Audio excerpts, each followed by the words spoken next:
Hello, everyone. You're here with Kevin A. Creedon, or Kevin A. Ross, King Size Customs. All right, I'm gonna drop the bit, but so my how-to tutorial will be on this step side. First thing we're gonna do, because no how-to video is really that great unless they tell you all the tools you'll need. So first, you obviously need a car. Something to drink is recommended, but not absolutely necessary. You'll need paint. Doesn't matter. I use a mix. I prefer acrylic to enamel, just because enamel's a little expensive and you get better results out of acrylic sometimes. You're going to need little paint brushes. You're also going to want toothpicks. You're definitely going to need like a napkin or a paper towel for one part. Chrome pens or paint pens are also great for other details, and you'll see. So I'm going to try my darndest so that you guys can actually see how I'm doing this and what I'm using. But I'll also narrate just in case. So, first things first. You have to crack it.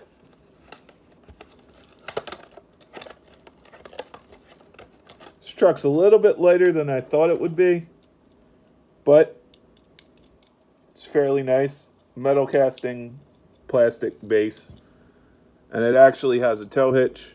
It has some mirrors. Now, for me right now, I'm not going to chrome out the mirrors, but, if you find yourself that you want chrome mirrors, you can really do that using one of the techniques I'll show you here.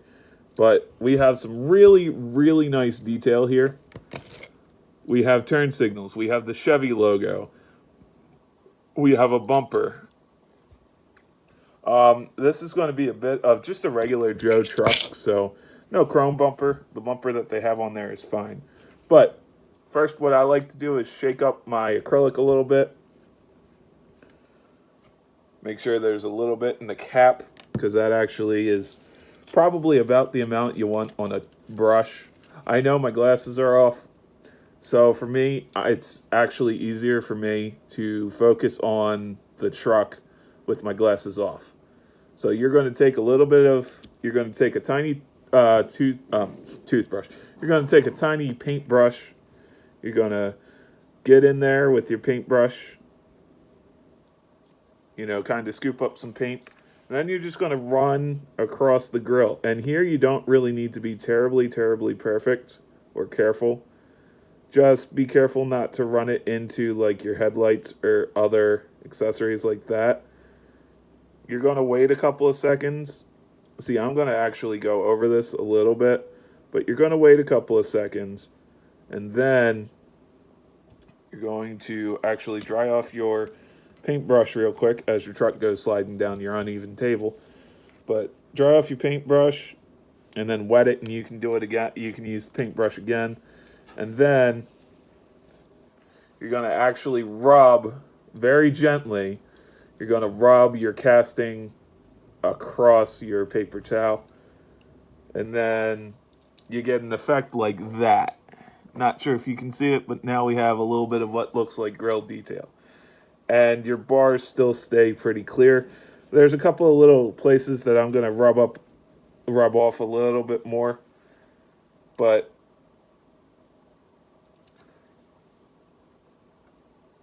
keep in mind, by and large, you have some pretty good detail there. If you want to I'll show you another technique here.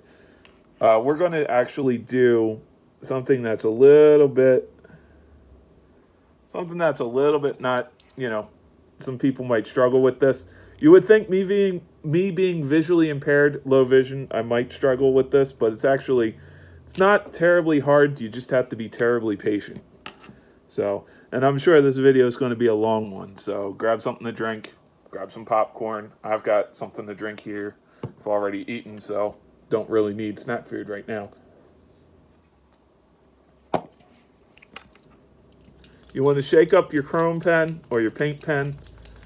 You want to get that flowing really good. If it's been dead for a little while, you can try to bring it back, run some warm water on the paint pen itself for maybe about 30 seconds to a minute. And then just make sure you get good, consistent paint flow. The reason why you want to run it under warm water is it's kind of like spray cans too. If you run those under warm water, you get a superior flow out of your paint.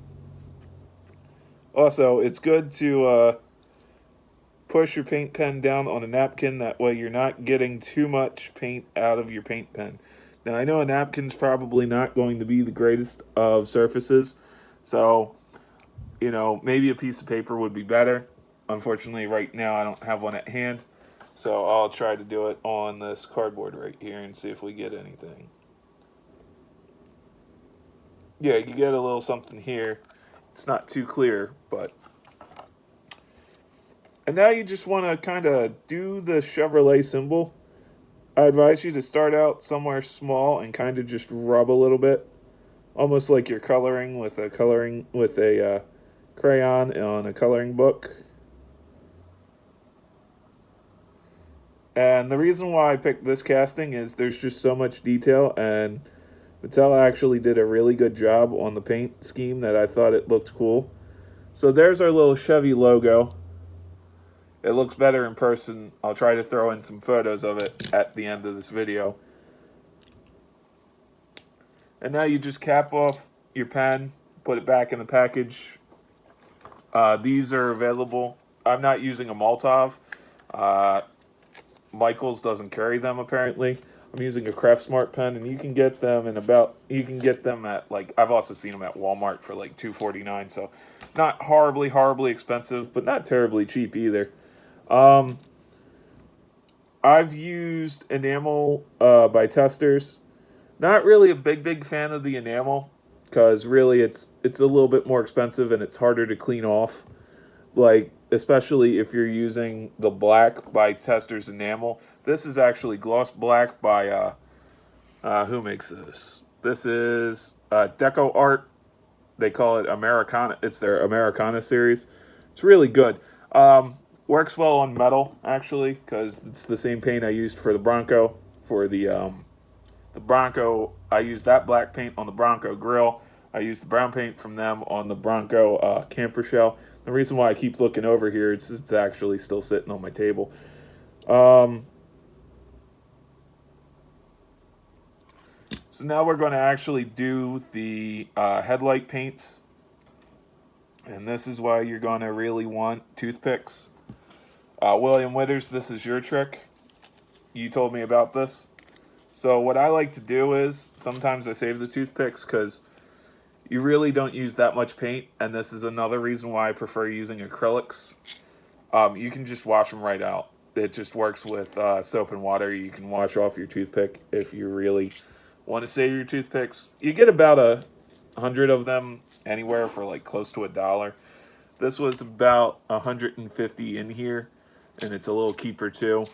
It's just up to you, personal preference wise, if you just want a box of toothpicks or if you want a keeper. I don't know why my gloss white paint is in a sandwich bag. Really, there's no rhyme or reason to it. I think my mom just needed a tube of white paint, so she grabbed it. Emery board is in there too for some reason. I think I was sanding down a car, really. It's the only reason for it. And now I have white paint on my finger. Awesome. It's a messy job. One of the things that you do need that I can't show you is you need time, you need patience. So, but like I said, it comes off with soap and water, so I can just scrub down my finger in a minute. We're doing headlights. I'm going to do a small area first to show you the little trick. So, and basically, you guys who, if you sit and think about it, it's actually not that, it's not that life-changing. It's not that hard to really figure out on your own, but I'm one of those people who would like others to kind of tell me what they do and how they do it, so. And another reason why I keep the napkin around. Just see, I kind of messed up there. I got a little bit of white on the frame of the headlight, and I don't like that. So,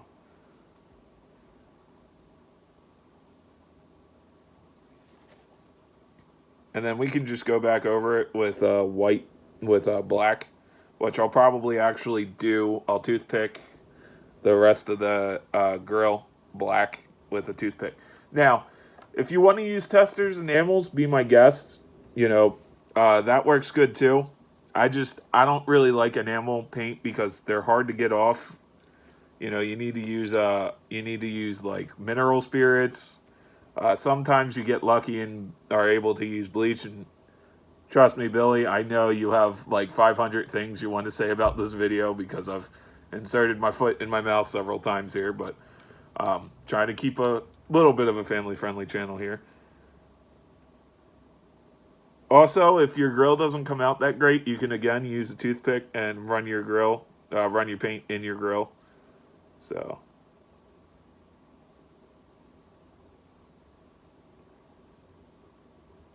Now that's a little bit closer to what I want because they have the circle in there.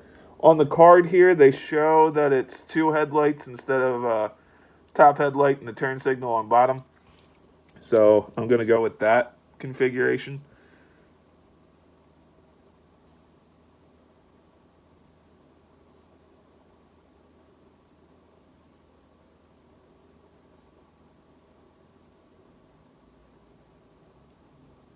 No, I mean, the paint's a little thinner than I would like it to be, so you get some lines, but again, you can always just take it off with water and use a napkin. Keep your napkin handy. Of course, me, I just spread all the white paint across my bumper here, so that's fun. Of course, only because it's on camera, but so there's that. Brake lights, same idea. Use a toothpick. You can practically reuse a toothpick. I know the bottle that I have here for the brake light paint is a little smaller, but again, it's just regular.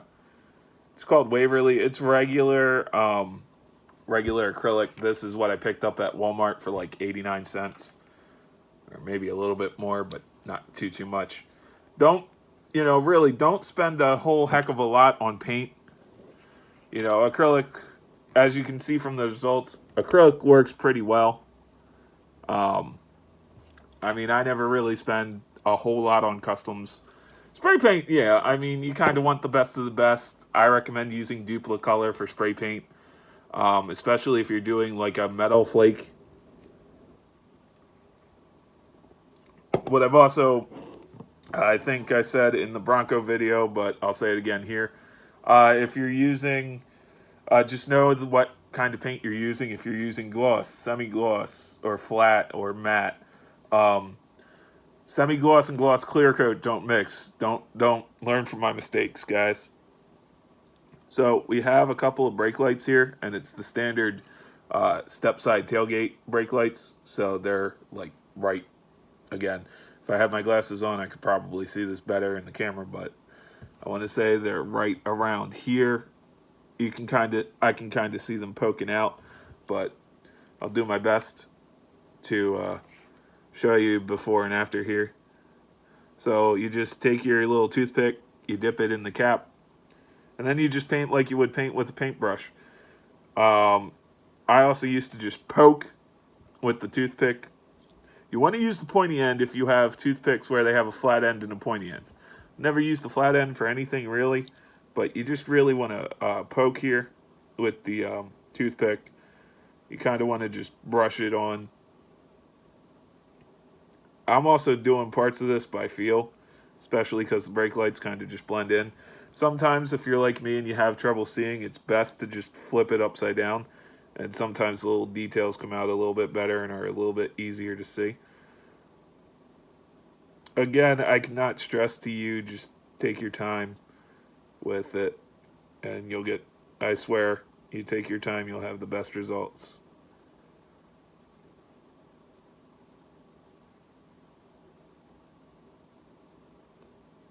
Now this kind of blends in because it's a dark red, but it's the closest thing I could get to a brake light paint in acrylic. I used this on one of the Matchbox Jeep Grand Wagoneers. So that kind of actually, the paint kind of actually matches the color of the Wagoneer if it had been sitting in the sun for several years. I've also heard people using airbrush to do details. Myself, personally,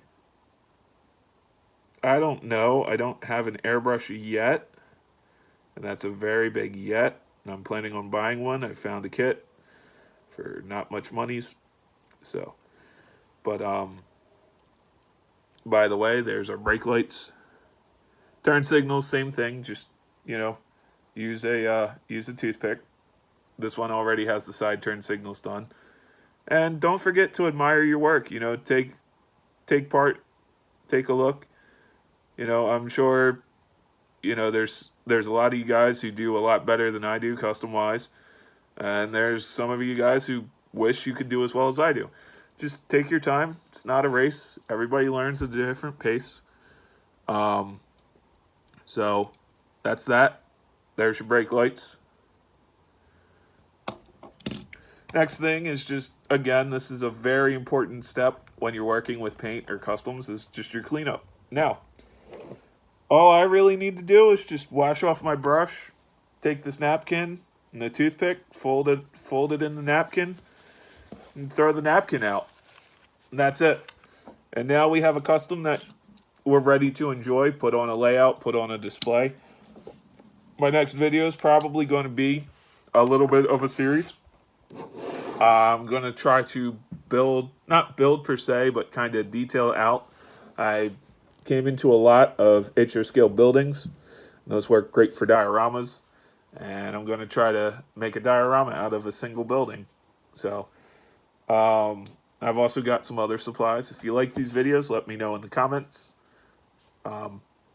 That's pretty much it. You know, it's a little bit of a slow process, but it's one of those things where you can kind of just sit and turn your mind off. I mean, I'll probably come back and touch up the passenger side headlight. But other than that, really, it's not too bad. You could probably, I could probably run a little bit of acetone or just go over the couple of white spots on the bumper in black. Nobody would really notice the difference, but you gotta I gotta be right on it. The Chevy logo, it came out a little bit darker, so I'll actually try to go over that again with our paint pen. So, and that's the other thing. Like I said, take your time. You pretty much just make it your own custom. Take your time. One of the other things I learned is with the paint pens, if you push them halfway down a little bit, you get a better flow. So don't be afraid to kind of push your pen down a little bit, but keep your napkin there too, so you can rub excess paint off. So I'm going to actually go over the Chevy logo again. This, I want to call it a hood ornament, but it's not really a hood ornament. It's in the grill. Paint pens the Craftsmart kind come in all different colors if you want something a little bit more glossy. Black, I think, is another color. I swear I've seen white.